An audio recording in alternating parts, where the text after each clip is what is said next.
Where's my phone as well? Oh, what's that? Oh, I think we might be live on Oak Barrel. That might be a goer.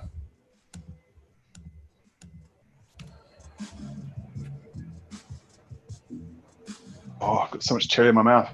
I need a beer. Cherry? Chili. Chili's good for you. Except for tasting whiskey. How about we have some video of you, Andy? All right. He's hiding. We can hear him, but we can't see him at the moment. All good. That's how I'm best done.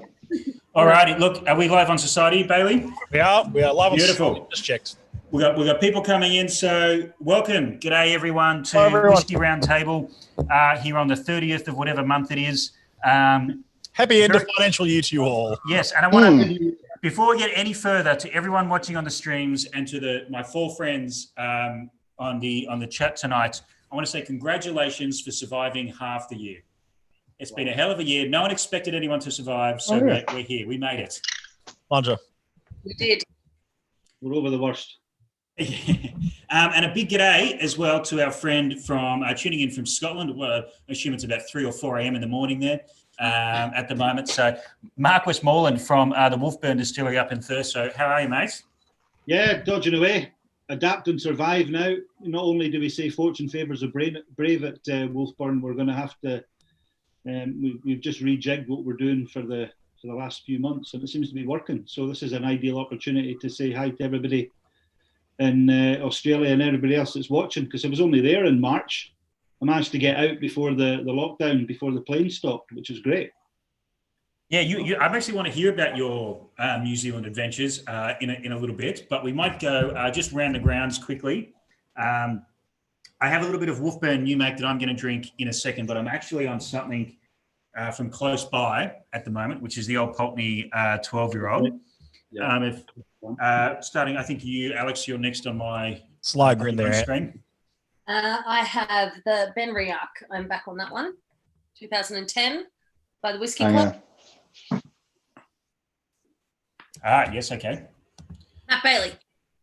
I've got a dram ready to go, which is actually from the Paul John Distillery. But before I get to that, I don't want to stroke Andy's ego too much. And he's already had one old Pulteney reference, but I've got a single cask Paul John, which he tried the last Friday as well. But before that, I'm just having a cleansing ale after my dinner, which is the Pirate Life. Nothing too fancy. Milne? My cleansing ale is even less fancy with the beautiful rashes. Oh yes, back of the net. The beer we drink around here. That and a wonderful recommendation from yourself of Glengarry from Carnmore. Oh, nice. Chatting and saying that we just don't see Glengarry much at all. It's kind of disappeared off the ether recently. So yeah, it's something that I've always loved their spirit. It's good juice. And Mark, 10:30 in Thurso. Hey, lovely landscape. You'd be rude not to.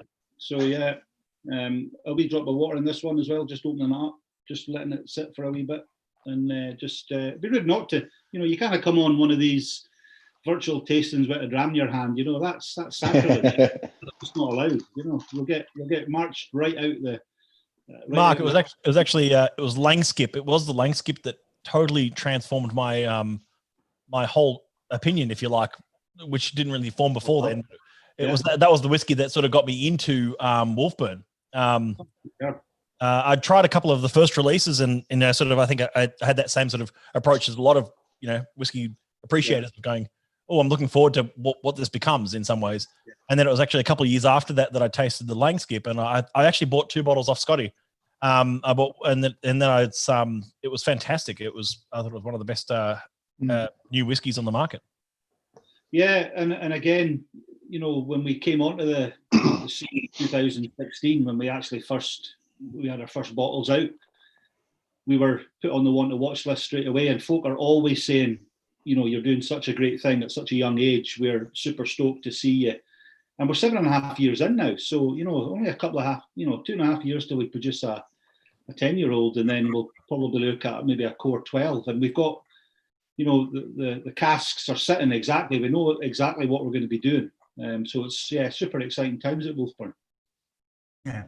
I think there's a few people on the panel that have got a few questions for you, but just following up, and I love that you're committing to the bit as well by going with the cast strength at 10:30 a.m. rather than just a 43 mucking around.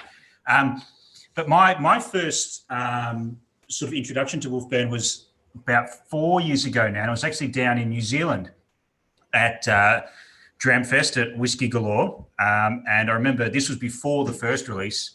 Michael Fraser Milne, the day after Dramfest that year, you sort of go around the store and have a bit of a chat and mingle. And he sort of gave me this release and said, because we were talking, we'd split casks and stuff in the past. And he was like, Scotty, if you're looking to import anything, check this out. This is, 2 years old or 18 months or something it was. It was like, this is Wolfburn. You've got to get on this. And I was like, okay, and gave it a taste. And it was just phenomenal. And those first 3-year-old releases and what they've evolved into, I think, as Matt said, probably a pick for me. Like distilleries like Daft Mill and stuff aside, because they are their own thing and they're very, very small, is still the distillery of the past sort of 2 or 3 years to come to the market. And so it'd be interesting to hear from particularly like people like Alex, who I know you've got Wolfburn on your back bars. Like, how did you discover the brand?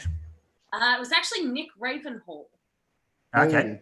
When I was traveling over to Scotland, and I was distilleries that I wanted to go to, and we've always had, thanks to the wonderful Jeff, we've always had. He did the original Milne back bar, so I've always had Wolfburn on the back bar. But it was Nick Ravenhall that really sort of brought my awareness to it, and said that he said, I'll hook you up with them and you can go up there and check them out. And I actually didn't get a chance to with our trip. But that was one of the first sort of people I know that put me onto it and started telling me stuff about it. So we've always had it on the back bar for 3 years now, I think. Yeah. And that's even a Boilermaker house too. Brilliant. And it's great. What's better than a personal recommendation from folk as well? That's what we want. Folk that know that stuff. Folk you respect their decisions as well. Mm. Yeah. I mean, Mark, what is that? I know you're very big in Germany and those sort of places, the brand and yourself personally. But what's it like as a brand ambassador to come to places like Australia and the other side of the world and have people already know the brand? Like, how important has that been to growing Wolfburn? It's one of the best feelings that you can get when you walk into a place and folk are like, "Oh, we've seen you," or "We've tasted this," or they're maybe wearing a Wolfburn pin, and they tell you their journey.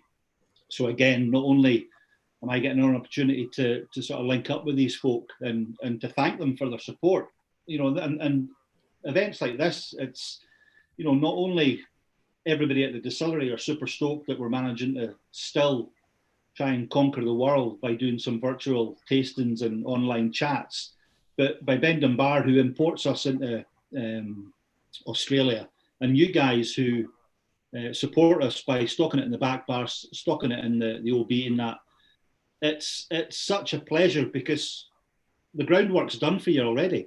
There isn't a hard sell. So it's a conversation. It's, you're kicking back, you're drinking whiskey.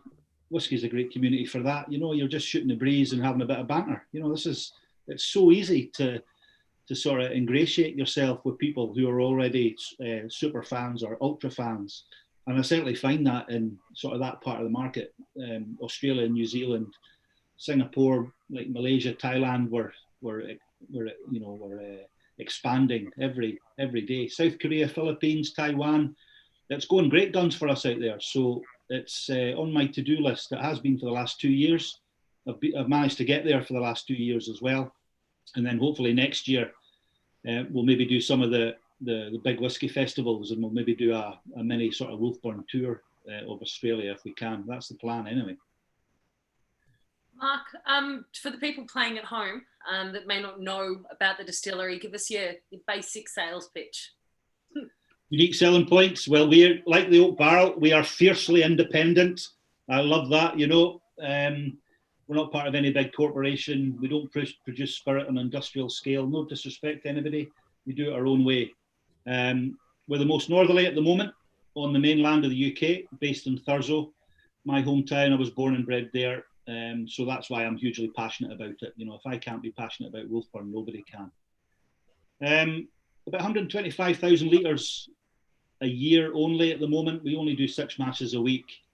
It was a total new build in 2012. New distillery from the ground up. Forsyths of Rothes built it entirely from scratch within 6 months, which is unheard of.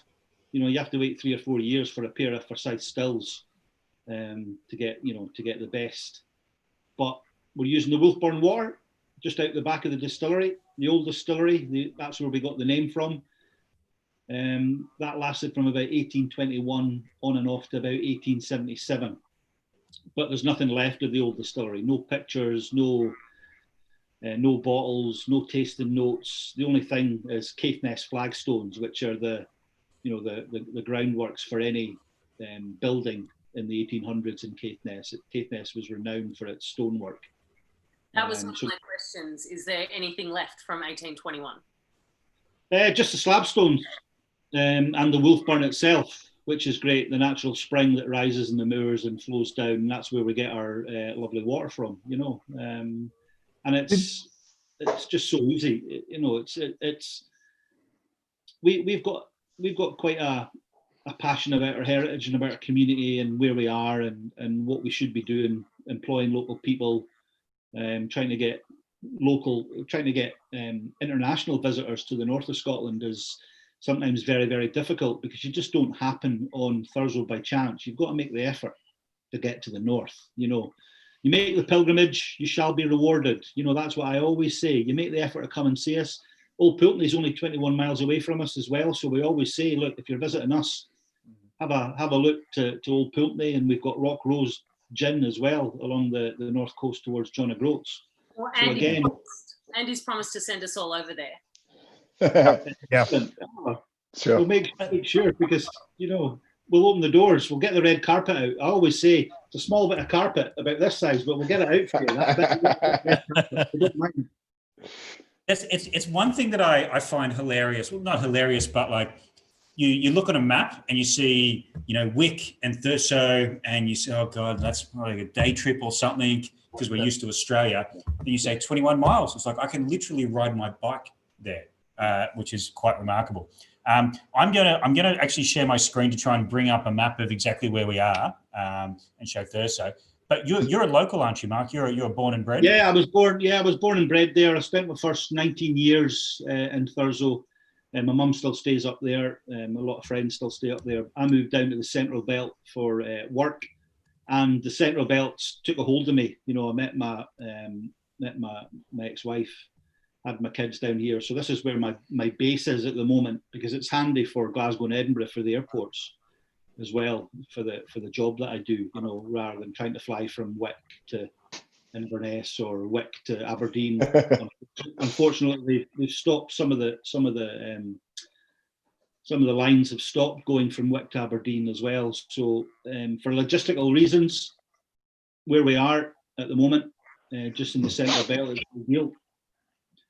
So yeah, just where that red marker is, a couple of streets away, that's where my mum still stays in Thurso. So yeah, very north coast of Scotland. So right about there, if we want to go say good day to your mum around there. No, just where the reds, just, you know, we're just a couple of streets up. Oh, yep. 4 streets up there. And it's, you know, we're right in the coast. We've got the Pentland Firth. You look out the back of the distillery, you're looking over to Orkney, you can see the Old Man Ahoy, and then you can see Dunnet Head, which is the most northerly point on the UK mainland as well. Caithness is the flow country. It's Europe's largest peat bog, and it's flat as a pancake. You know, I would probably call it or describe it flat as a witch's something, but I better not. But it's a beautiful, beautiful place to grow up. You've got the sea on one side, you've got a beautiful salmon river on the other, and then now you've got beautiful whiskey, which is great. Yeah, like even just, I mean, looking at that map, we've zoomed out a bit, but and you do hear about that flow country, that big divide. of, and through history where the Nords got and the Vikings got so close and they're like, yeah, it's too hard to cross, I won't go that way. And so there's like cultural divides between there, and yet you can kick a football across it. Yeah, it's amazing. It's so expansive when you get a high point in Caithness and you look over the amount of land and how far you can see it. It's just tremendous. And even our third core expression that we released, Morven, is named after the highest peak in Caithness, and that only rises to just over 700 meters. So it's I got laughed off the stage when I was doing this talk in Switzerland. Talking about our highest peak, 700 meters. It was. That's a mere pebble on the road, basically. They were saying. But no, it's a beautiful place, and again, the Viking influence. You've got the Highland Park and everything they do with the Viking influence, and I know Milne are really that way inclined as well. But our mythical sea wolf, this beast, and Thurso, Thor's town. A Viking settlement. There's so much history. The Caithness Broch project as well. We're hoping to build a brand new broch in this like it's like basically a tower of stone, and they're going to be doing this for a tourist attraction. And again, it's about thinking about where we came from, thinking about our heritage and our community, and just doing it tastefully as well. You don't want to be tacky and, get the banners and the flares and get folk out to sort of see a tourist destination. You want to do it properly. You want to give it some passion, and you want to do it, that benefits everybody. So yeah, we're in it for the long run. Certainly, we're in it for the long run. Don't worry, we're going to be there forever. So when you decide to come, guys, we'll be there. Don't worry. Just get your finger out. I reckon Alex can throw on some fire and brimstone and flares if you want to run a tasting at Milne when you come back. He's already Mark's already been to Milne, Melbourne, and did a bit of a tasting down there. Yeah. Unfortunately, Sydney in, but next time you're over, go anywhere else. Yeah. I will take to you with Thor's hammer.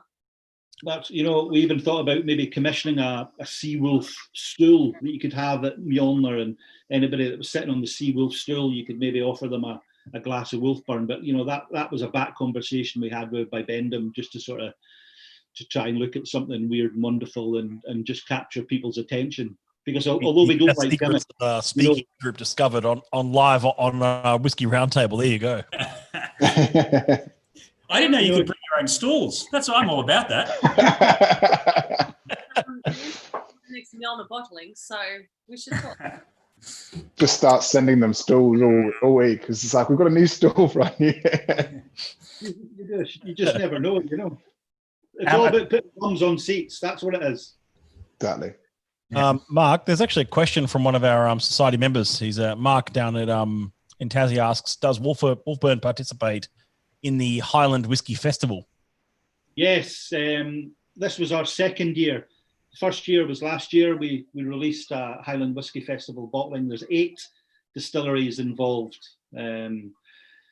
north or sort of just south of Inverness, up to where we are the most on the mainland. This year it was cancelled for obvious reasons, but cheekily enough, we released a cancelled Highland Whisky Festival bottling as well. And it was 7 years quarter casks that we had. So probably our oldest quarter cask releases that we put out. And it went down, people were clambering for it. I think we've only got a few left at the distillery to cover, unfortunately, some breakages that when we posted some out, some excited courier driver was firing them left, right, and centre, so we've had to replace some. But we're all sold out, and it's a great thing to be involved with as well, because again, when we talk about that area, the North Coast 500, Scotland's Route 66, 500 miles from Inverness, round the North Coast, whether you go clockwise or anti-clockwise, it depends, which way the wind's blowing. It's usually horizontal up there, so it'll catch you always. But the Highland Whisky Festival, like the Speyside, like the Feshiel, we want to create something that brings people to the north and showcases what we're doing. at the distilleries. But you've got to make the effort. You have to make the effort.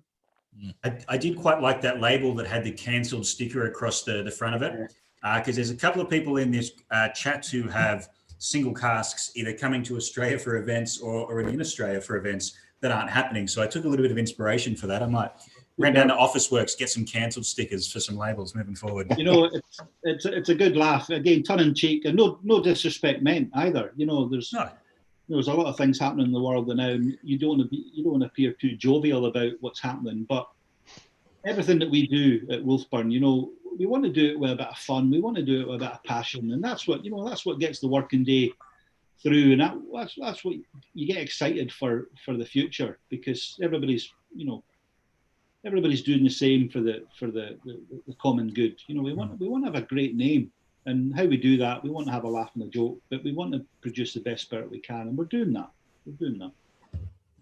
I have a question, Mark.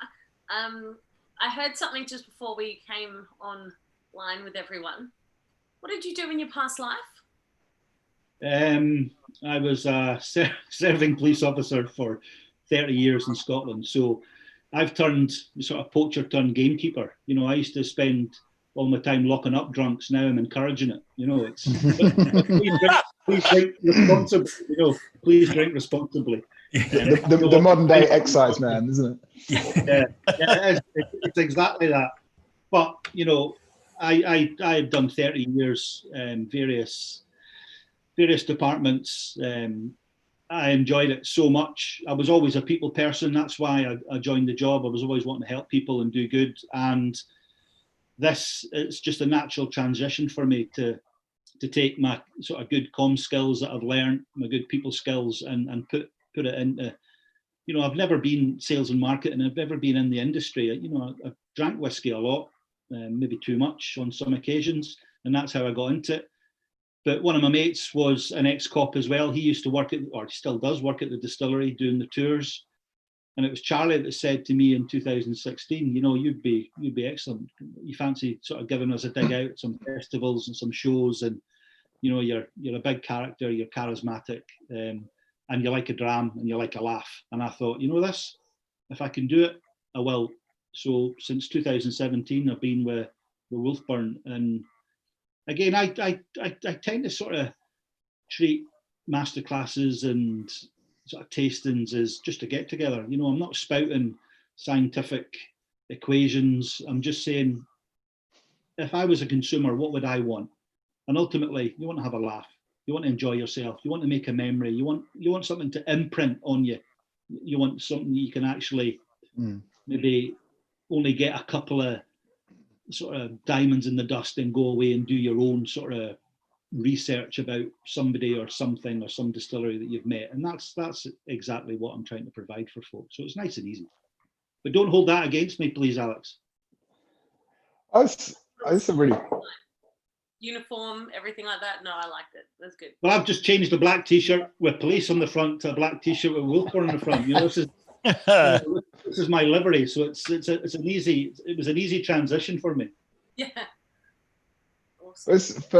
It must be interesting for relatively new to the industry, but you know, covering Europe on what's a whiskey that I think there's, you know, it really sort of triggers the minds of a lot of the geeks that get really excited about Wolfburn. And you know, for years it's always been something that, you know, I've known the sort of big whiskey communities across Europe talking about it and really excited to hear about it.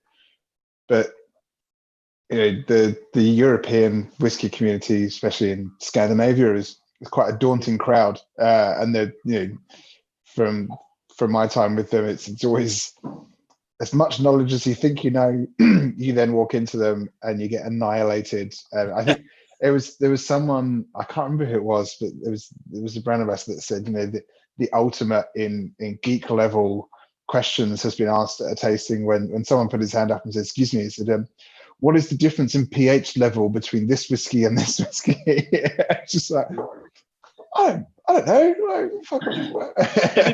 Everybody has a school day, you know, Andrew. You know, and I did a tasting in Melbourne last year, and somebody asked me, "So can you tell me in centimeters how high your stills are?"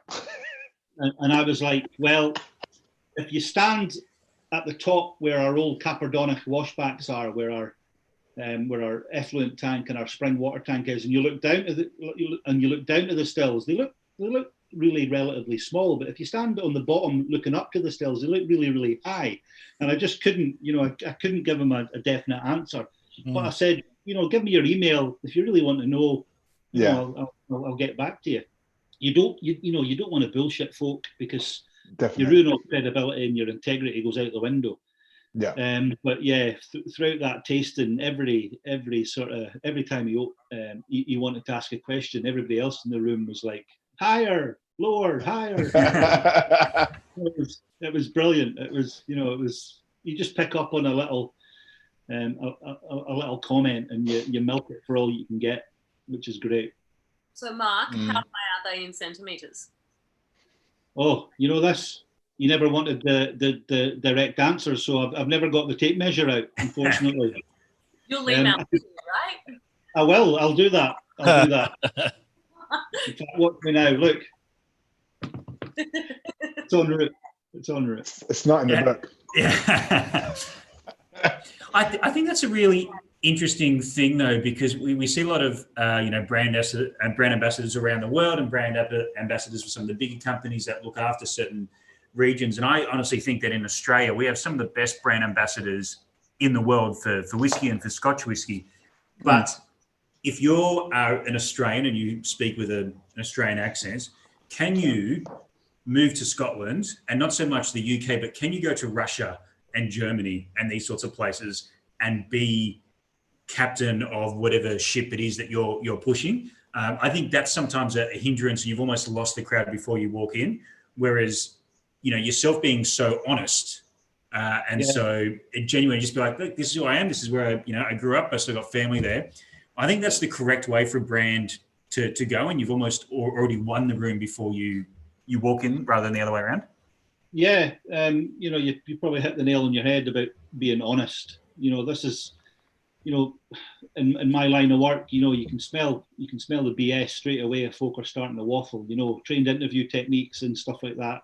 Their eyes are going left and right. They're fixing their lapels. They're sweaty in the hands. They're gonna come and they're gonna tell you some absolute BS because they've made it up on the spot. But yeah, you have to be honest. And if you're honest with people, I always say to people when I'm doing tastings or events, I'm always learning from these guys as well.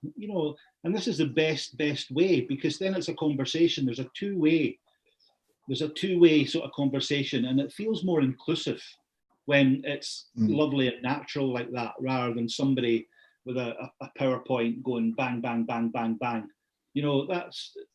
I don't learn that way. I'm more of a hands-on. I'm more of a sort of kinesthetic type person. I like to get down and dirty, and then I realize I can do it. I can actually, I can taste it. I can use my own notes. My nose and my taste is my own. It's like everybody else. You have your own opinions on what you're getting and where you're getting it from.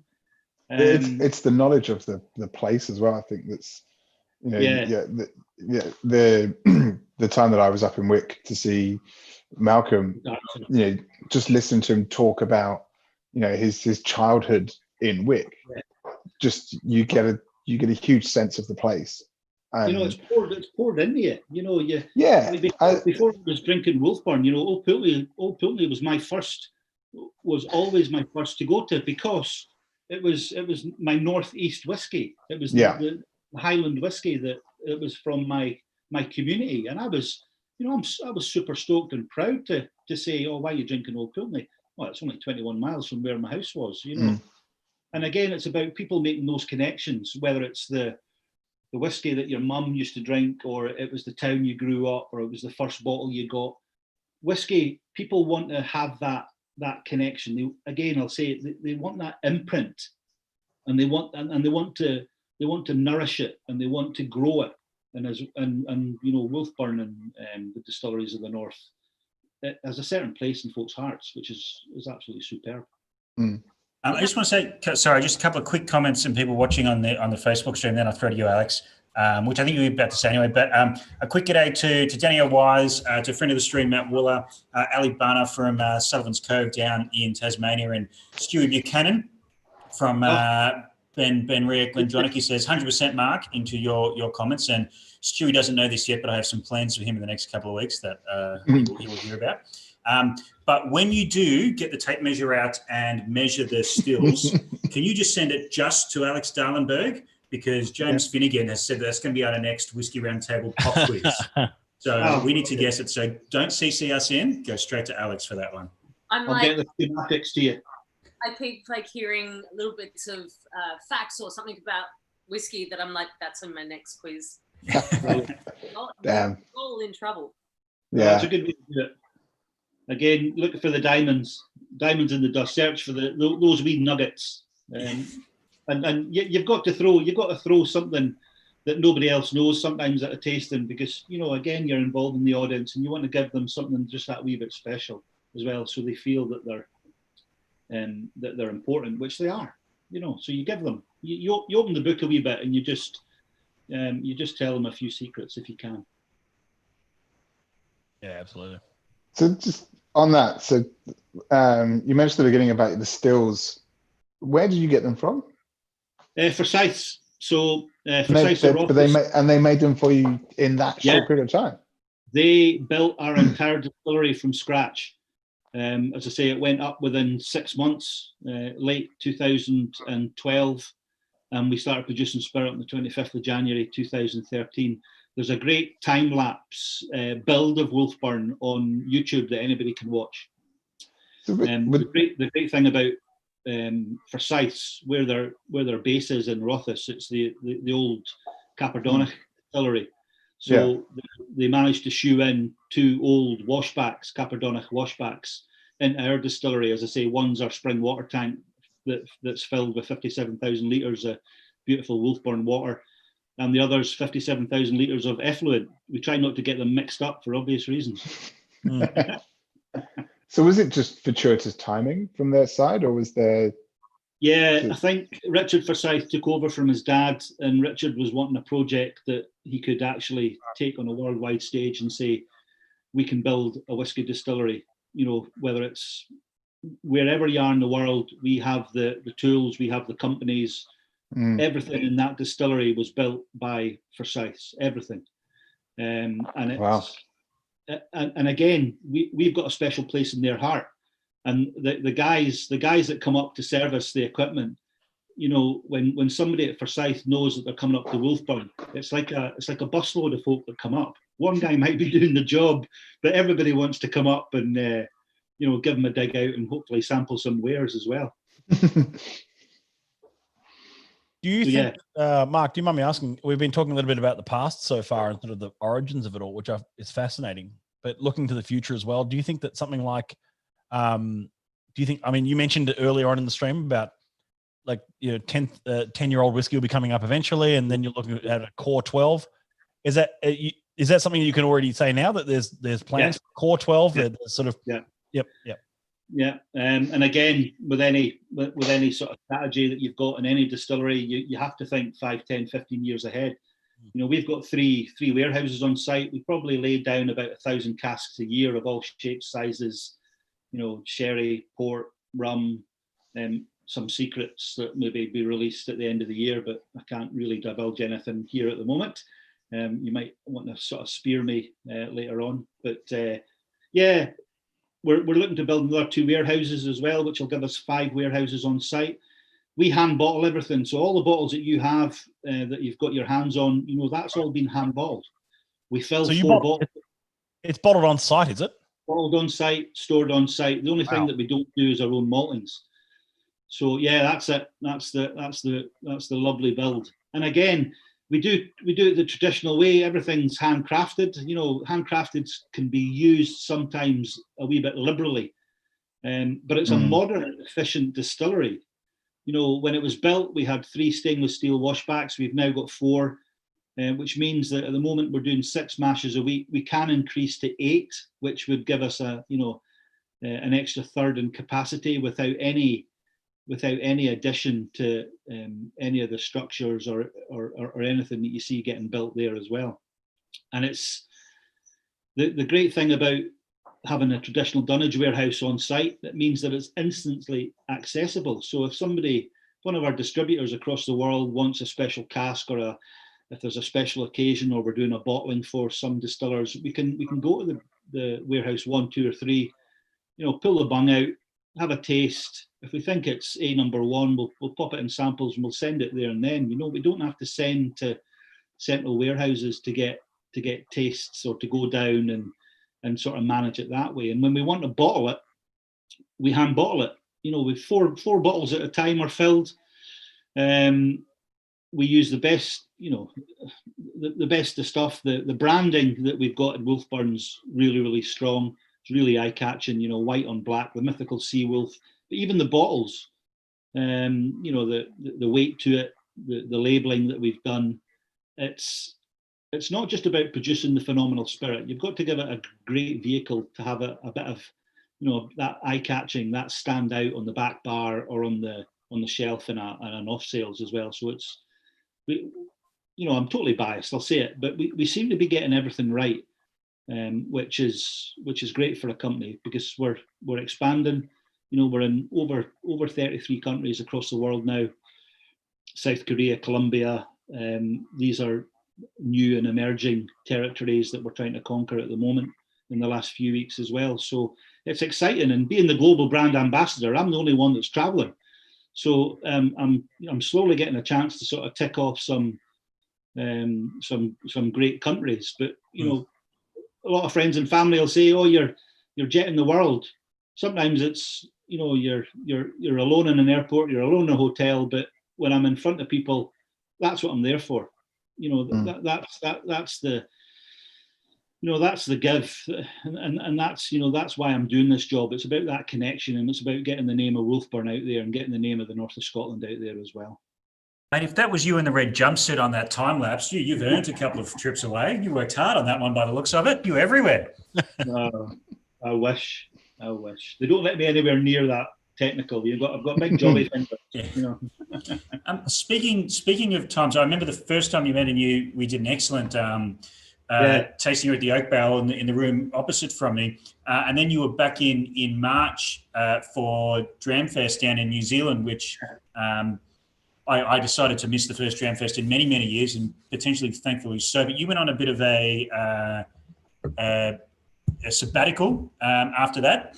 But I know that this little thing that we're still dealing with, this little invisible enemy, hits Australia, New Zealand pretty much the week after Dramfest. So I mean, like, what was that like?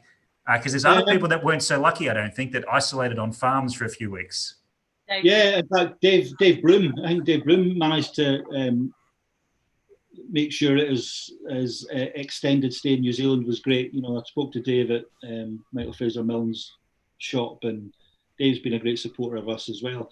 But yeah, I was lucky, because I left the UK around about the 15th of February, and I did sort of Malaysia, Singapore, Thailand, Australia. Then I went to New Zealand for Dramfest. First time I'd been to New Zealand as well. The great thing about my trip to New Zealand, one of my oldest friends that I was at school with, he stays in New Plymouth, and he offered, come to us for 7 days after you're finished, have a wee bit R&R, and we'll shoot the breeze round about that area. And it was great. It was great weather, typical Scottish weather, brilliant sunshine, driving rain, humidity was understandably, I could manage it. But it was a great experience, Dramfest. I was actually quite astonished that it was as busy as it was, because of the current sort of circumstance that we were looking at. And well, it really hadn't quite kicked off down here yet, really. Yeah. As Scotty was saying, it was sort of like the week after Dramfest. Yeah. Ah, brilliant. Yeah. I got a t-shirt saying, I went to Amber Light with Dave Broom, and all I got was 14 days self-isolation in this t-shirt. Well, we had a showing of the Amber Light in the town hall where we were, where Dramfest was, and that was a great night. I can't even remember. I think Glenrothes had sponsored it, and there was bottles of Glenrothes going, like Billy O going around the auditorium, and I was sitting with the guys from Springbank, Cadenhead, and Cameron and Ronan, and there was a whole load of us, and we were just getting silly, and it was great. It was just that, it was excitement to see everybody, because all the people from Scotland that we usually see on the tours here were over in New Zealand, so it was just like they just picked us up and just dropped us off. And Scottish folk, we'll speak to anybody, we'll make a laugh and a joke about anything, and when there's whiskey involved, you better watch out. I'm telling you. I saw that the film is it'll be on Vimeo from August in Australia. I think it's just gone out in most of Europe, I think. And it'll be available in Australia from August. Great watch. And again, it's an honest perspective of what we are and where it was and what we came from and what we expect from that lovely amber nectar that we love so much. A quick question on a more recent release from Robert Hardiker, who has been with us through the start. And normally these whiskey roundtables can get a little bit silly, but I think he's enjoying your calming influence and your accent on this, because I think he feels like he's been transported straight to Thurso. But he comes with a question: how old is the Father's Day release at Castering, which I assume is quite a recent one? Yeah, these were one of our oldest sort of sherry releases. We do a release. We've done it last year and this year, so it's coming up 7 years.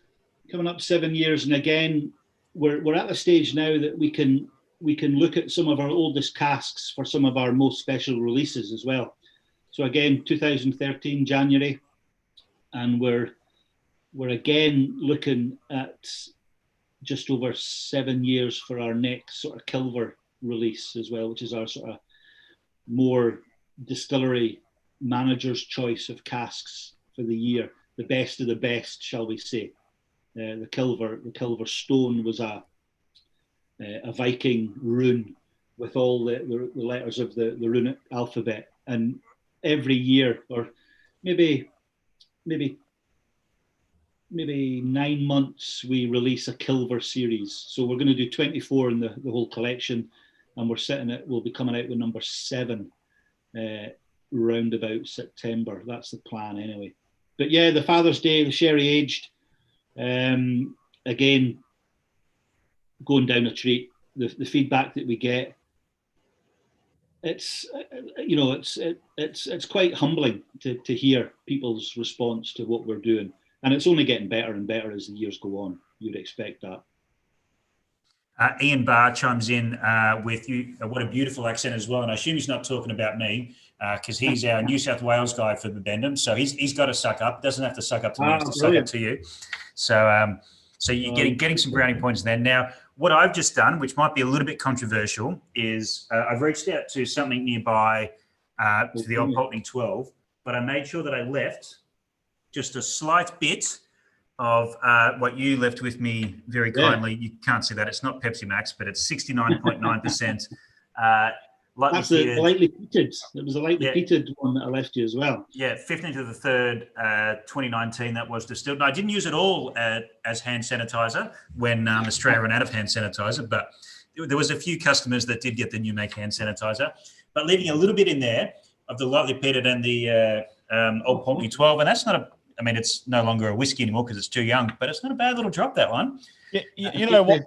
If you see what you've done there, Scotty, is I'm more interested to know what the PET plastic influence on that a new maker is actually imparted into the spirit. I'm really interested in that Pepsi plastic spirit influence. That's the real flavor profile we're looking for here.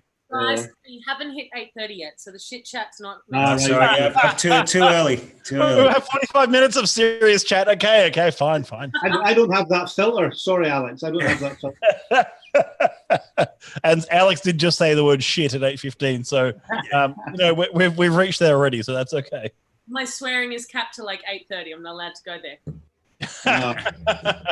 I'll leave now. Then you've all got really boring. But no, that's a great Caithness blend you've got there, Scotty. Well done to you, sir. Yeah, completely by accident, but it's 8:16 by my clock, so I'm happy to go for it. No, yeah, And I think that's. I think the new make. The new make spirit is part of what was so exciting. And I'm not good enough to judge a whiskey based off new make spirit, but I do know what I like. And when there's cleanliness or character or something in a whiskey, we don't get as much of Scottish stuff. I mean, probably almost certainly Matt and Andy and probably even Alex have tried more Scottish new make than I have. But, we get to try a lot of Australian new make here, obviously. But this is, I remember like trying this for the first time, and not even the peated one, but the clean one, the unpeated back in the day, and just went, okay, hold on. There's something going on. These guys know what they're doing. And again, you want your DNA to be recognizable. 10, 15, 20 years from now, somebody picks up a glass, they nose it, they taste it, and they go, that's a Wolfburn. That's the accolade. That's the accolade that you're striving for, to have that unique flavor profile, or to have something that's sort of quite reflective of where we store our cask, that salinity, that sort of brininess, or the gorse and the heather that surrounds the distillery as well. You want the outside environment to help shape your spirit, but the initial spirit, if that's got taste and flavour in it already, the maturation is just going to add to it. And, you want that strand DNA to be evident, that fruity floral note that we get, the light vibrancy as well, because of our still sizes, and we don't fill them to capacity, and there's a lot of copper contact there as well. And it's just such an easy drinking dram, very mellow, very rounded, very smooth. And that's what a lot of people tend to come back. And that's the sort of feedback that I tend to get. But although it's a young spirit, it's not. The quality of spirit needs to be bang on. Like the quality that goes into the cask needs to be good to begin with, and rather than it just being relying on the wood to improve what may have been an okay new make, I guess, and all that discussion, but which we've had before, but it's quite important. There's a famous Australian saying, I don't know if you've heard this, Mark, by Lynn Lark, who is the wife of Bill Lark from Lark Distillery, sort of the godfather of the modern Australian whiskey industry. And Lynn says, shit in, shit out. It's a I said that. I quite agree with that. Again, if you don't put an effort in, you don't get nothing out. And that's why the big sign across our distillery above these Caperdonish washbacks, fortune favours the brave. That's, everybody sees that. In life, you have to take a punt. If you sit in your fat arse and don't do anything, you're not going to get rewarded. So, you have to put the effort in.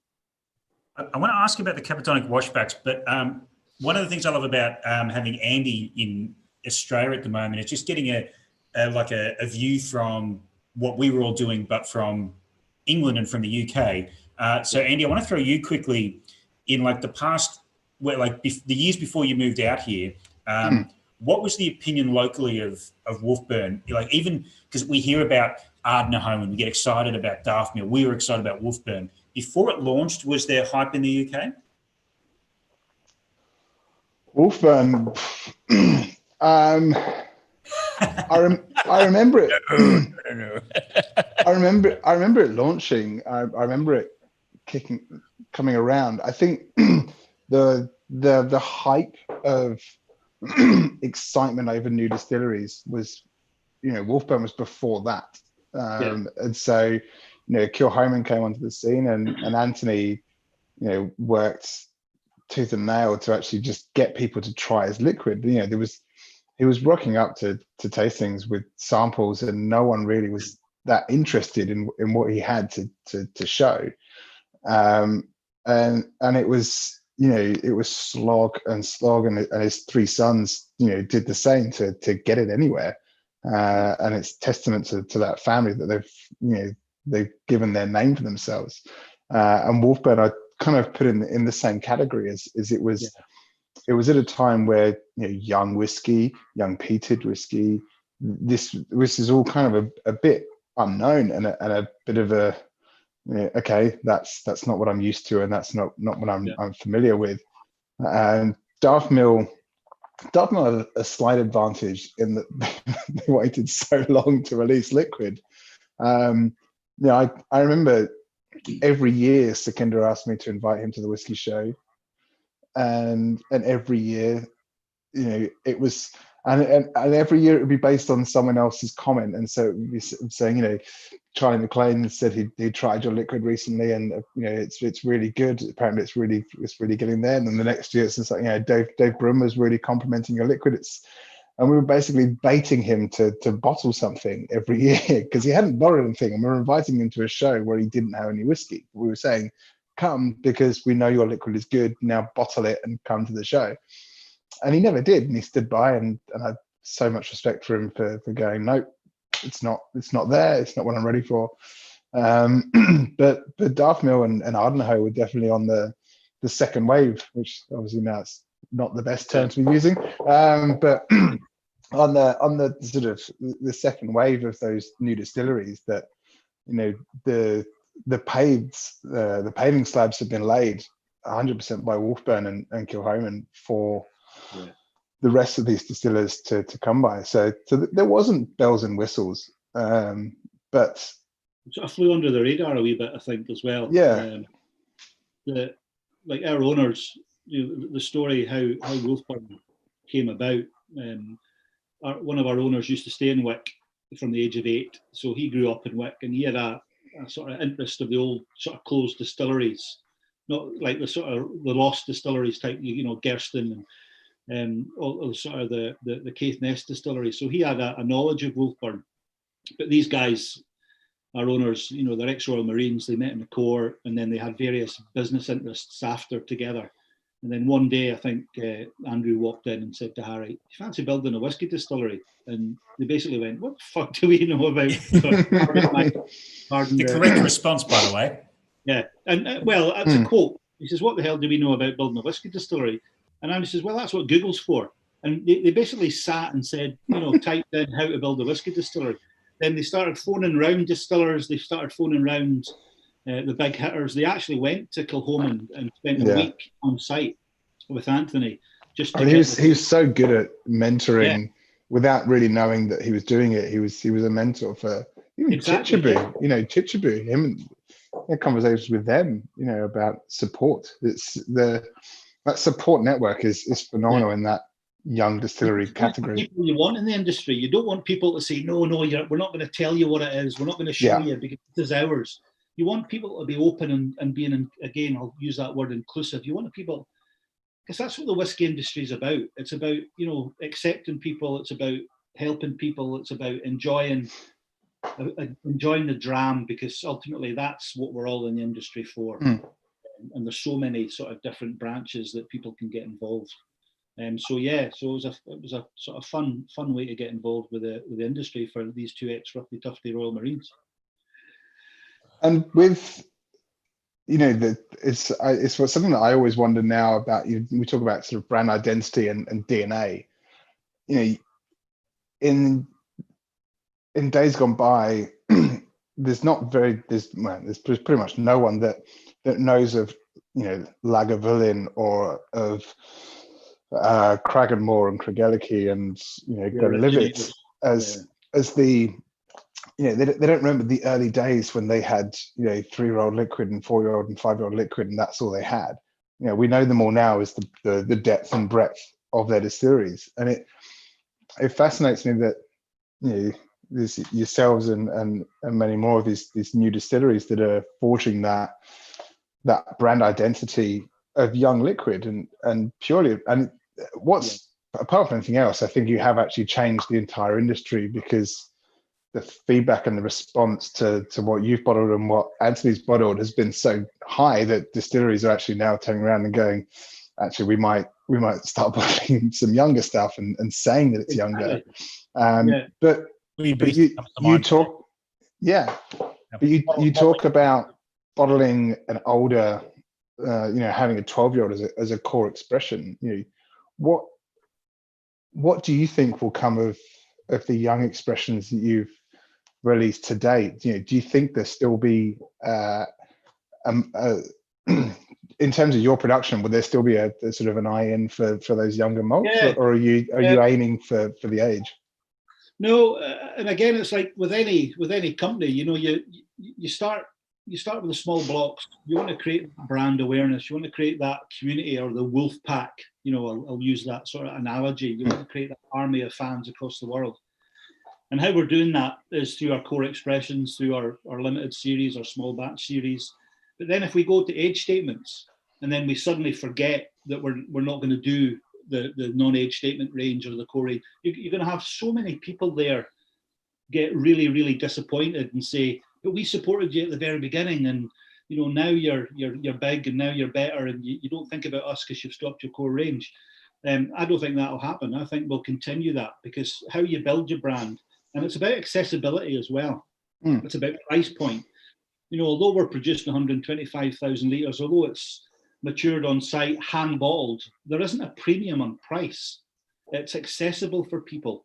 And again, when a lot of people hear the story and hear the passion that goes with what's made at Wolfburn, they connect. There's an instant connect as well, because they think, well, you guys are doing it the right way. You guys are, are artisans, or you've got that bespoke sort of whiskey handcrafted label. And it really is, because that's exactly what you do. I always say blood, sweat and tears goes into making our whiskey, but that isn't nice in a glass. So you've got to produce a phenomenal juice.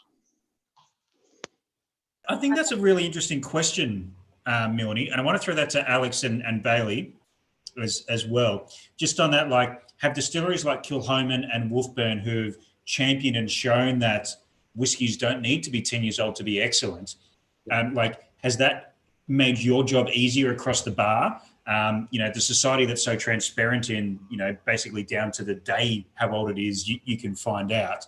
Has that helped you guys in the past 5-10 years to sell those sort of whiskies? I personally say that in the last, I'd say we have less ageists in the last 4 years, I'd say, behind the bar. Prior venues I've been in, especially around big corporate hotels, have actually been quite ageist in their whiskey and trying to push that Australian whiskey on them. And no, I'll give you something and you can just tell me how old you think it is. So I think that definitely the age has dropped off in Australia, at least. That's what I know in the market. I think it's easier in Australia because we're producing young malt. But that's not fair, because young malt's being produced everywhere, and to Alex's point, I mean, I've experienced the same as Alex here. I remember going to whiskey bars and routinely I'd sit at the bar and have a few drinks, and one ear is constantly listening to what people are ordering. I love doing it at Baxter's. I love it. But and you're just listening to what people are ordering at Baxter's or something like that, and I think that approach to younger whiskey has meant that the gates have opened a bit wider, and that's changed how people perceive these whiskies and in terms of quality and in terms of accessibility. But I said at the beginning of the stream, Scotty asked, "What am I dramming?" And I said I was starting with a beer, and then I was having a Paul John. There you go. Proudly printed on the label, 5 years old. Yeah, that doesn't deter members from having a 5-year-old malt. Yeah, but how long ago was that released? 1 month. Okay, yeah. So what we're saying in the last year since we've no, it was released last month. I'm just saying, and that's changed, and you've seen that change in that there is quality to be had at a younger age, and I think as general sort of whiskey consumer knowledge increases, that you don't need to rely on that old 90s approach of Glenfiddich must be 12 years old sort of approach of, and a whiskey must be 12 years old and all that kind of thing, which is a result of very bad 90s marketing. It's all about getting the lip with the lips. That's it. I've done festivals that folk have gone past and they've looked, at the corner of their eye and saw Wolfburn, relatively unknown to them. And the first question that will come over and say, "What's your oldest whiskey?" Yeah. And at the time, I'll say, 5 or 6 years old, and they'll go, "All right, okay," and then they'll go to walk away, and then they'll turn around and say, "I don't drink anything under a 12-year-old or a 15-year-old." But I love that, because I love a challenge, and I'll say, "Hey, wait a minute, right? You're not taking for it, so you can't have an opinion on it. Get your arse back here. I'll put something in the glass. Give us your thoughts. I'm not telling, but just give us your thoughts, because don't have an experience on something unless you've actually tried it. Yeah. Because again, you're trying to blow that myth. Just because something's old, it doesn't mean that it's going to be good. Oh, Mark, I referenced this exact example with Scotty in one of our roundtables 5-6 weeks ago about how he and I were working 5 or 6 years ago at the behind tables at the Oak Barrel Whiskey Fair together. When I was 15. And I was 17, and we sort of were working these tables together, and that question we got asked all the time, especially then. It's like 5 years ago. Oh, what's the oldest whiskey you've got? Yeah. And to rewind to just last year's whiskey fair, the Oak Barrel Whiskey Fair last year, the most popular whiskey on our society stage was a 7-year-old Klein Leash. Brilliant. And we had a 31-year-old whiskey, we had a 38-year-old whiskey, we had 15-year-old whiskey. The 7-year-old Klein Leash cask that we bottled for the fair was by far the most popular. And it was like, okay, that tells you everything you need to know right there. Taste and flavour, no matter what age. Focusing on flavour rather than on numbers on the bottle. Exactly. One of my favorite things to do was to give an ageist a dram and say, if you can guess how old this is, I'll pay for it. Yeah. So most of them would be like 12, 15, 18. Is it 30? No, you dingbat, it's 3 years old. It's after 8:30. I can do that. Yeah, they've used Wolfburn in some blind tastings as well. And usually 8 to 12 years they'll come back, which is basically our core expression. That's 3 times older than it actually is. Yeah. They'll put it with maybe a Glendronach 15 or a 12, and people think that they're tasting an older whiskey because they have that misconception that age is relevant to superior taste. But again, it's just about busting the mythbusters. I think we need to be careful about being too hard on the ages. And a quick g'day to Connor McKenzie from Adelphi, because Alex was here watching a little while ago. But I'm an ageist myself because I refuse to drink anything older than 12 years. I think the cask has had too much say. I can't taste the spirit anymore. And I'm sick of whiskies over 12 years old. I think they should be done with. Get rid of them. I think interestingly, the rise of old and rare liquids, certainly in Europe, I kind of that really happened while I was there still, and this idea of getting old and rare bottles, and so getting things from the 60s, things from the 70s, things from the 80s, and it was real popular and a real in demand kind of style, and it was funny. So the age went out of the question, and this idea is like, I'm chasing drams from 60s, drams from 70s, drams from 80s. Yeah. And the advantage was back then they were bottling 5-year-old, 7-year-old, 8-year-old, 9-year-old. And, the whiskey show, Old and Rare, I remember probably my favorite dram of the entire day was from a friend of mine, Enrico Guidoni from Italy. And it was a 5-year-old Klein Leash. Mm. And it was just out, if I wasn't broke, I would have bought the rest of the bottle off him. Because I was sort of eyeing it up and going, okay, how much is that going to cost me to buy the rest? And thankfully, the noise in the ear just went, don't you dare, don't you dare. And I'm glad I made that decision, but it was stunning.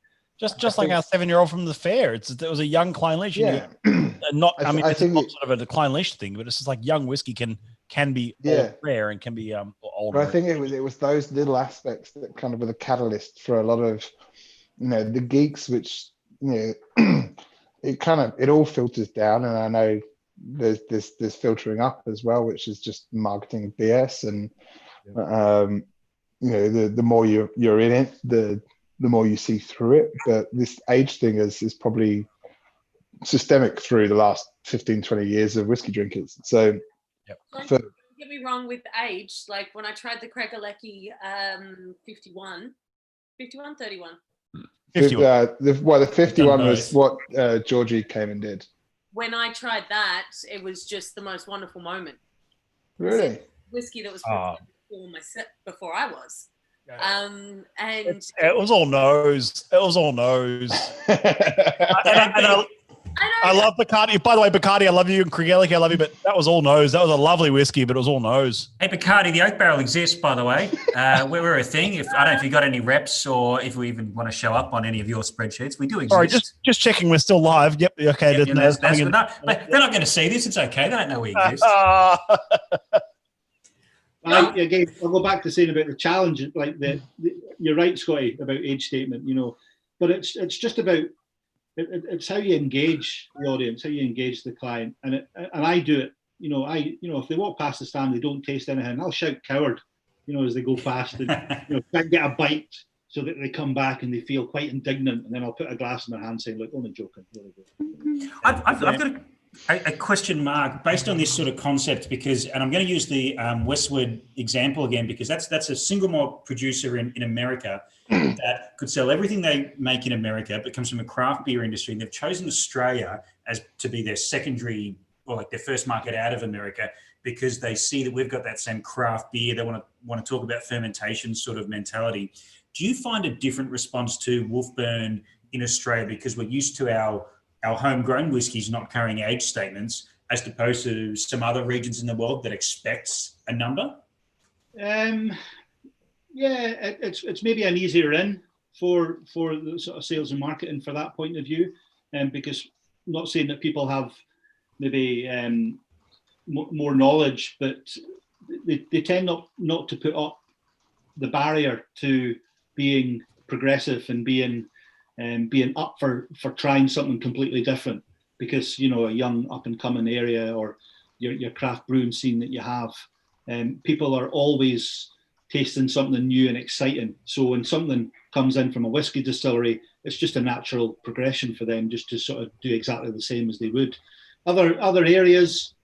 No, I think it's how we've done everything with our sort of flavour and taste profile and our DNA, is that I'll go back to it, it's just getting the liquid to the lips. It's just being in the right place at the right time at the right fair to get the name noticed. But it's just getting the juice out there and letting folk wax lyrical about it. I am loving, by the way, being the only one smashing into 69.9% Wolfburn. I did, because I've only got a little bit left, because as per your instructions, Mark, when you dropped this off, you said, mate, look, I've only got a little bit, but I can't take it with me, obviously. Just give it to your best customers and that sort of thing. So we've divvied it out, and a lot of people have loved it, so thank you for that. I made sure I only sent the message out to the other three about half an hour before we went live. I was like, oh, by the way, if you want to come and pick some up, you're more than welcome to. We only do lightly peated for 2 months of the year as well, so it's rare new make. It's rare. It is rare. So you guys, if you want to come around, I'm going to charge you for a dram. Yes.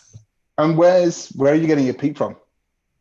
We were sourcing our malted barley from Buckie, Boot Malt in Buckie, because our first distiller, Shane Fraser from Glenfarclas, he was of that way of the malted barley, the yields and everything that you expected. Our lightly peated, we were getting it from the Boot Malt plant in Montrose.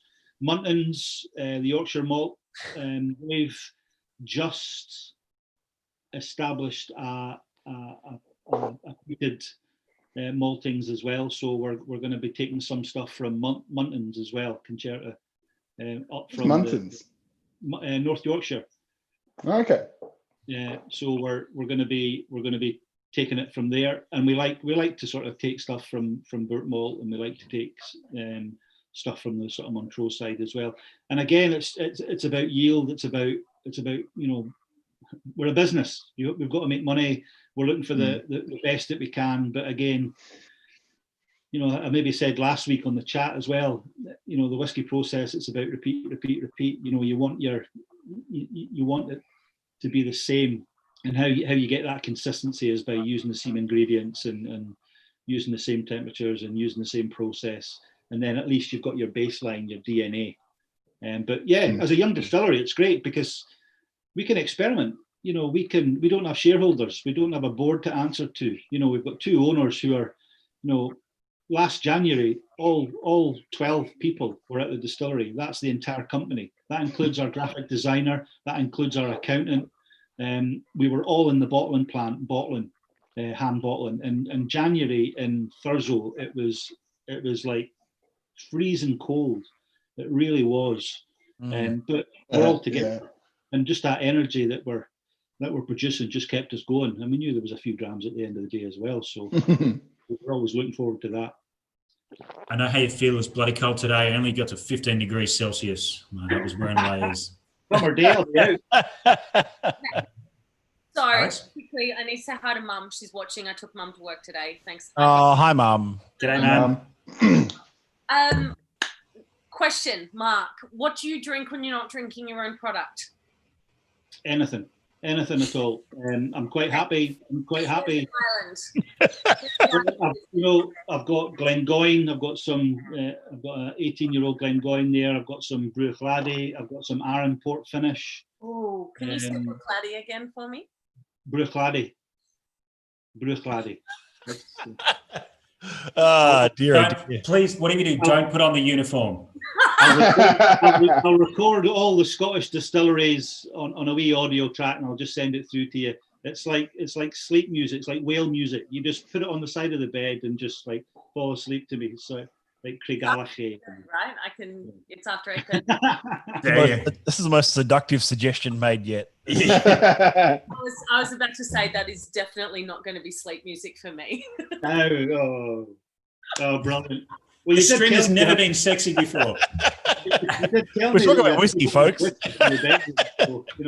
started this thing a couple of weeks ago, where we started talking about cars and then turning them into an whiskey. Are you a car guy, Mark? See, I came back with this, and I think Matt went, no. I said a Ford Capri laser, but then I said a 40-year-old Port Ellen. The only reason I said a 40-year-old was because it was from the 1980s. That's all. It wasn't. Well, I said no because the Capri reference was sort of like it was like a Ford Laser you referenced. It was like, I get it. Again, it's if I had the money and I sat back, you would choose something a wee bit more. But again, that car was an iconic car for me in the late 70s and early 80s. And again, that's why I migrated towards it, because I had my dad's boss at the time had one, and it was just the sleekest, sexiest thing I'd seen on wheels, and I just loved it. And again, that's the connection I had with that, and that's the connection folk have with whiskey. Sometimes it's about making that sort of memory that you can actually recall and feel good about it. It's like tasting flavors as well. Some people might hate leather because they used to get whacked with a slipper, and anything with leather notes they just can't stand because it's subliminal, it's psychological, that they can't, because it brings them back to them being naughty and getting hammered with a slipper as a youngster, so they'll shy away from anything. There's definitely a generational gap there. I hate to say it, but it's. He said the words naughty and leather. I mean, it's. I used to get the wooden ruler, and I love oak. So what does that say about me? Because I love the punishment. There's a special club for you, Scotty. Don't worry. I want to point out a very quick comment on the Facebook. That's quite an interesting comment from another friend of the stream, Peter Bignell, who was our first special guest, actually. Hey, Peter. And I don't know if you know Peter Mark, who runs the Belgrave Distillery down in Tassie, does rye. A UK cask buyer tasted 5 samples of his Belgrave rye. He chose the 2-year-old as his favourite to go back and bottle. But he actually got talked into by the office into another one because the 2-year-old wouldn't be able to call rye, or wouldn't be able to call whiskey in the UK. So I think that's quite an interesting example of, and Robert Hardiker, I think, said just before here that what Mark is talking about, justification. If you can justify what you were saying is correct, then you'll never fail to sell anything in your life. And I think you're right. Liquid on lips, liquid in mouth, and that's all that matters at the end of the day. Sales and marketing is great. S&M probably means something completely different to you. Well, just talking about that wooden ruler and my love of oak. How did we get here? Like leather, S&M, wooden rulers? You started it, Alex. You started it. Yeah, I blame Mark. Sorry. Yeah, no, go ahead. Sorry. No, I blame Alex. She wanted me to talk and wax lyric about Bruichladdich and Craigellachie and really roll the R's. Yeah, no, Joe Newmack's got bigger as well, I've noticed. Yeah, I do. I also blame Alex. That's fine. Yeah. Blame Alex. No, hey, this is what it's about, and this is the great thing about, having like-minded people. Sometimes there's a line that you can't cross, but when there's drink involved and there's whiskey involved and folk are relaxed, this is the best way to enjoy a whiskey, because you want to feel part of something, you want to feel part of a community, you want to feel safe and loved and nurtured. And when you're in that whiskey community, you don't have to be guarded with your comments. You can be honest, you can be open, and when you're relaxed, your receptors and everything else will fire. If you're guarded and you're worried, or you're quite straight backed and you just don't know what's coming, there's a bit of reticence there. But when you're relaxed, you'll enjoy things a lot more. And this is what chats like this are all about. It's just a chat amongst friends, shooting the breeze and having a dram. This is what we want. Yeah, and I do apologise. It's the end of the end of our working day. Of course, you've got a full working day coming up in front of you.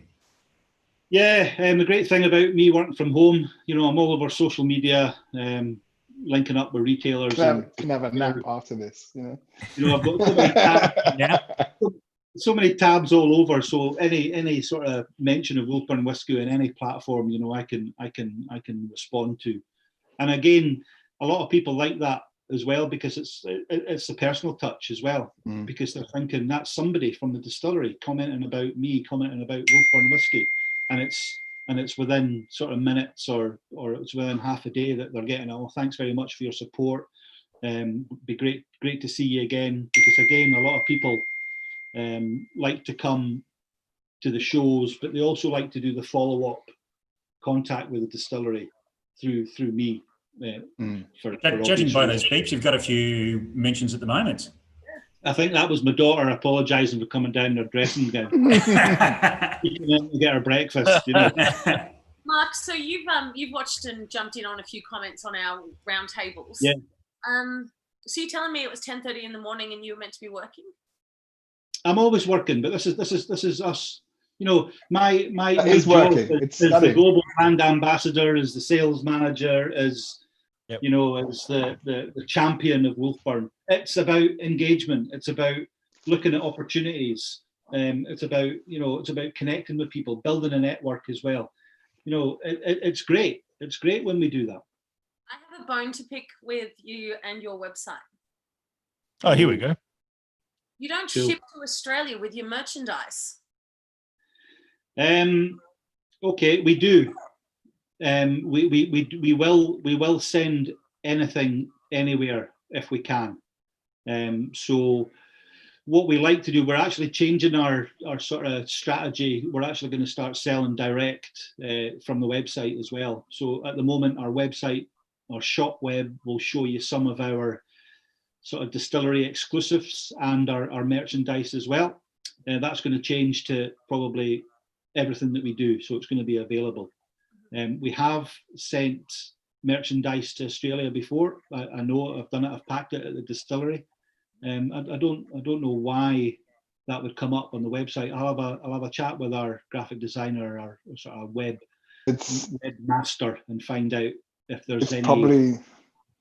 It's probably because it's really complicated to send whiskey internationally, and you have to, because of whiskey, you have to tick loads of boxes and do loads of complicated things. And but so you just talking about merchandise, though, Alex. Yeah, but if it's all from the same web shop, then right, okay. The default is probably that we don't go to there, because it's really complex systems to go. This will go to that country, but this won't. Right. So okay. So, talking of merchandise, do you subsidise tattoos? Because I know Matt Bailey is desperate to get a full size wolf on the back of his back on his back. No, right on side of my neck. Right, side of my neck. there. Sorry, guys, it's been done. My chef has a big wolf on the side of his neck.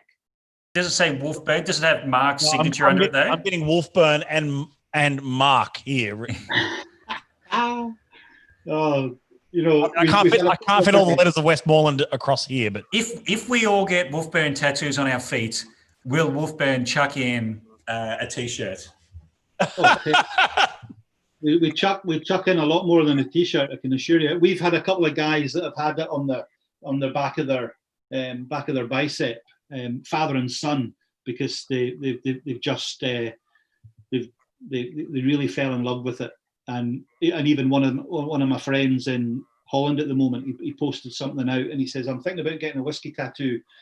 What do you think I should get? And he's Wolfburn mad, amongst other distilleries. So I sent him our highest resolution JPEG of our Sea Wolf, and I said, if you're thinking about it, that's the best resolution you'll get for your tattoo, man. But the great thing about the Sea Wolf, not only does it reflect the sea where we are, the coastal location, and the Wolfburn, the water that we use. The Royal Marines, our owners are ex sort of fighting men.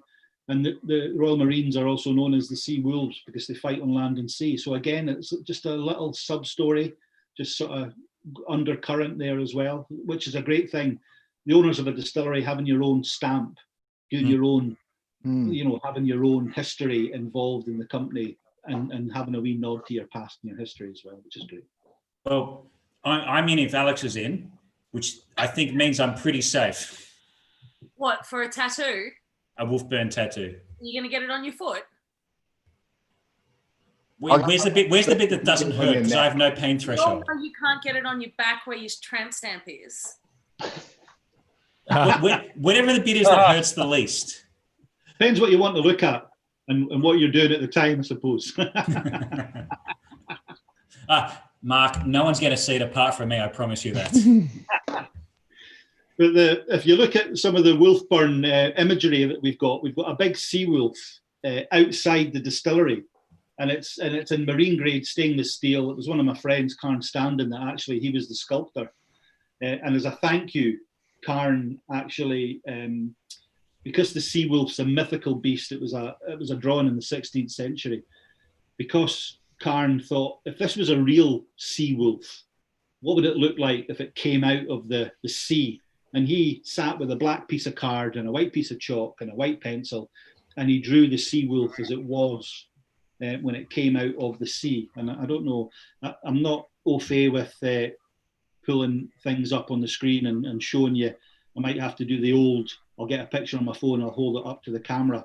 But he said, if you want this tattoo, I would do it for you. He's also a tattoo artist. He says, I can put it on your pouring arm. So every time you're pouring a bottle, they'll see it. And I was like, this, it might just happen one of these days, because it's just a phenomenal drawing. I've actually got thoughts about putting it on one of my bottles when I actually cask it. I've got 2 sherry butts in the distillery, but. Oh, I've got one. Oh, wow. That'll do. Yeah, that'll do. I reckon that'll also go well on forehead, I think, personally. Not on mine, on yours, Mark. I think forehead's a good option for that one. All Yeah, right. I've got plenty of space. There's plenty of canvas up here for it anyway. New segment, guys. Whiskey tattoos. Yeah.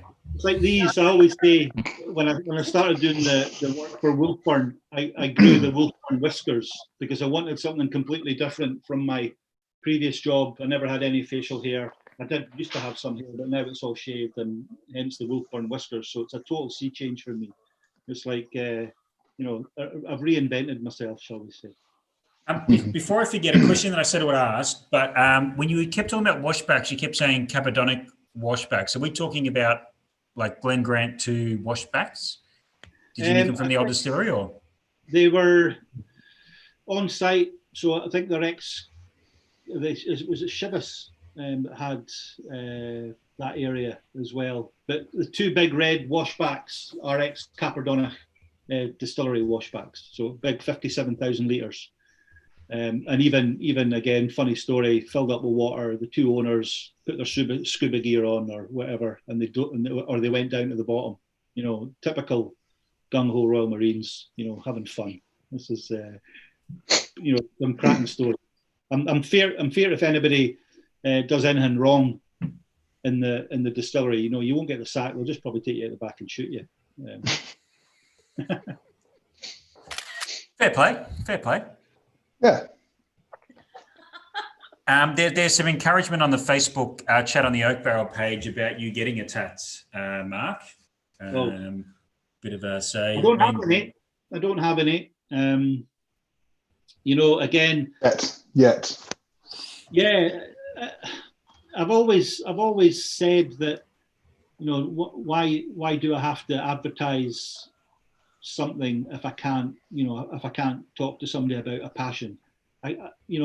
Again, because I'm maybe not a visualist, or I'm more of a hands-on person. I'd much rather paint a story with passion and words and connections rather than show people. I don't know. That's maybe we've gone down this joke route. For this time of the night. I'm not sure there's anyone in this group that actually has any tattoos at all. No, I was this close to getting a tattoo, and it was the excitement was before I was old enough to get tattoos. Okay. And I was 16, 17 where I thought you just wanted to sneak into bars. Yeah. But the point that I hit 16, 17, and I was like, I'm going to get a tattoo. And what I was going to get was, and I can't remember where it was. I think it was going to be on my arms. But it was all for Led Zeppelin tattoos. Okay. So Led Zeppelin all have the 4 symbols, and I was like, I wanted all 4 Led Zeppelin. I was obsessed with Led Zeppelin.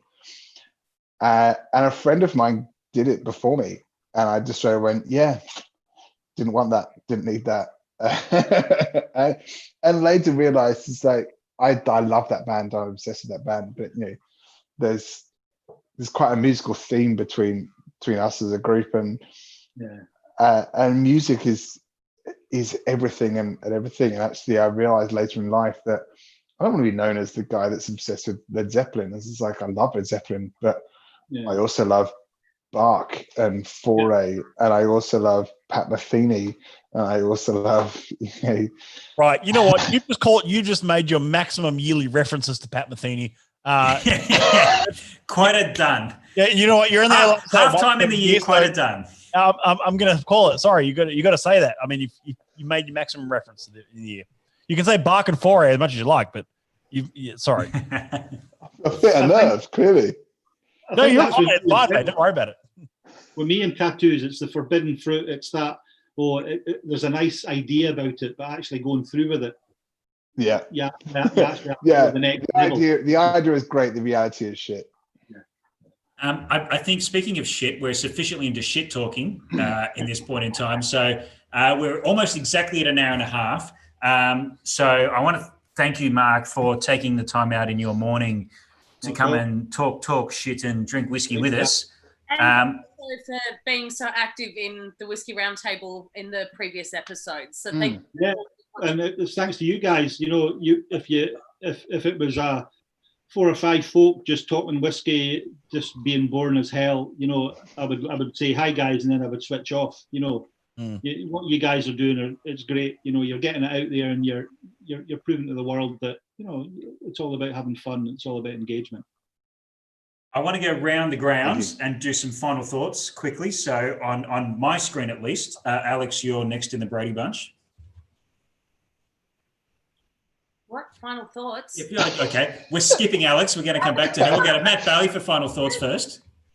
I think an appreciation of how 90s marketing doesn't dictate current trends is really important, and that's something I really appreciate. Even that touch on discussion about young whiskey, and there's young whiskey that's terrible, there's young whiskey that's great, just as there's old whiskey that's terrible and there's old whiskey that's great. But I think the appreciation of how it can be made great is a really interesting point. So, and I also want to thank you, Mark, again for being a part of it. Thank you. Superb. Thanks, Matt. Milne? Yeah, I kind of similar. I obviously thank you, Mark. It's been superb chatting to you. But it's we're talking to one of the first marketing. My job is marketing. Sorry, but it's understanding the marketing process of a brand that in Scotland hasn't been done for a serious amount of time. Wait, like a long time. Yeah, and everyone else is, we've decided to stop selling bulk and now we're selling single malt. I'm not categorizing them, but it's that category of actually. Well, it's a daunting area. Yeah, it's let's dive into this category, and it's so daunting and it's so scary, but also even in that journey, there's so many things to overcome within that, and it's just like we've created a brand identity, but actually that's nothing about what we're becoming, and this is what we're going to become afterwards. And so you're having to change the wheel of what you're doing year on year. Yeah. And it's a journey. Wolfburn's going on a journey, and all I say to folk is come along for the ride, guys, because we don't know where we're going to go. But if you're wanting to sort of latch on to a young up and coming fiercely independent distillery that wants to do everything for taste and flavour and for the consumer, we've got to make money. That's what it's all about. But we're going to do it the best way we can. So, grab on the coattails and let's go for the ride. Yeah. Mark, I've always loved your whiskey, and it will continue to in our venues. But I'll just say that, like, listening to you and about the brand story tonight, while your whiskey was always on the radar, I think your distillery is very high on my radar now to get to. Okay. Excellent. Passion and your wonderful talk tonight, and the brand honesty is fantastic. So thank you.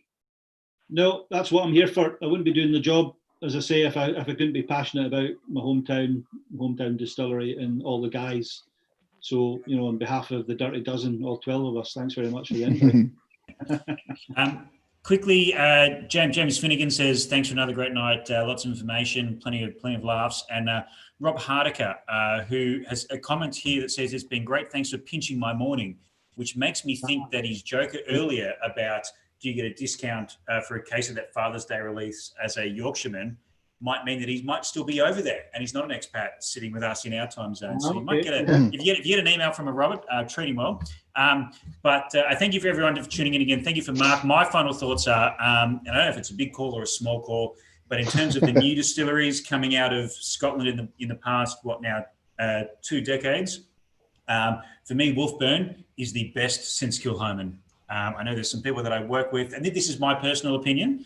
The Oak Barrel will deal with everyone equally, and please give us your deals on but I think Wolfburn personally is the best distillery since Kilchoman, and anything that's come through since then is yet to be usurped as that. So that's my my final thoughts. Mark, again, thank you from all of us. Yeah, thanks for your support, guys, and everything that you do for us. And here's hoping to next year we can get back together and we can press the flesh and onwards. As we say, onwards. Bloody oath, mate. All right. Thank you for everyone on the Facebooks, the YouTubes. We'll speak to you in a second. Cheers. Cheers then. Ta-ra.